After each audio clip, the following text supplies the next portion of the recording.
Hey guys, it's Karen from Toronto here, and today we're joined by Jazz, a family lawyer based in Toronto. Today's topic is geared towards individuals who are looking to purchase a condominium. Specifically, we're going to talk about monthly condo fees, and Jazz is going to answer 3 common questions regarding condo maintenance fees. So Jazz, would you like to tell us what these condo maintenance fees are and what they actually cover? Hey, Karen, thank you for having me again. Condo maintenance fees, or commonly referred to as common element fees, typically cover the maintenance for the building, the operation expenses, insurance. It may cover utilities like gas, hydro as well. It's kind of like it's a monthly fee that the condo unit owner would pay once they've purchased the unit. It's important to check the condo fees against what was in the actual agreement of purchase and sale. Sometimes buyers look at the agreement and say, okay, well, condo fees are this, but when they actually check it against the status certificate, there's a different number. So that's why getting a status certificate is so important, just to make sure that the condo fees are what the condo corp says they are.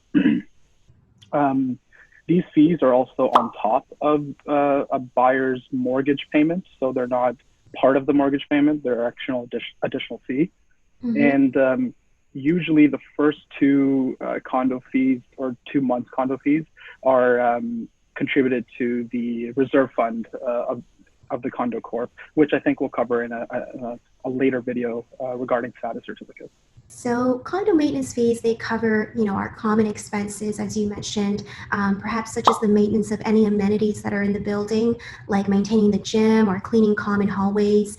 And it also covers the usage of certain utilities that are related to that condo unit. Now, what happens if the condo owner decides to sell their condo and they have not paid their maintenance fees up to date? This is part of the status review that a lawyer would do.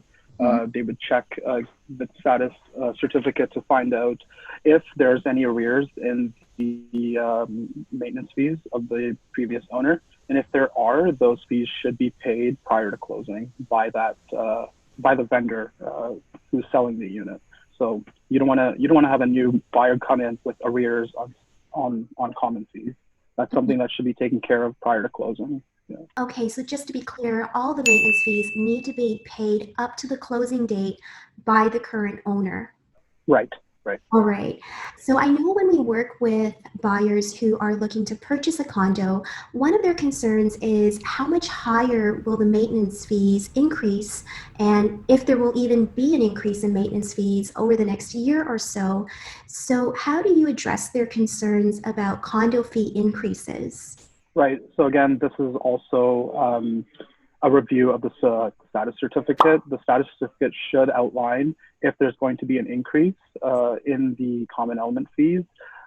Typically, if there's going to be an increase in the reserve fund of the condo corp, there's probably an increase in the condo fees as well, but that should be outlined in the status certificate. So some will say, we expect this increase, or we expect no increase at all. And those are statements made in the certificate itself. So it's important to check that. Yeah, so that's good to know. So everyone who's listening, you can feel reassured that the condo status documents will disclose all the important legal and financial information that a purchaser should be aware of. And if you're looking to purchase a condo in Toronto, feel free to give either of us a call. Between myself and Jazz, we're here to help you make a well-informed decision in your real estate purchase. Thanks so much, Jazz, for sharing your knowledge on condo maintenance fees. Thank you. Thank you for having me.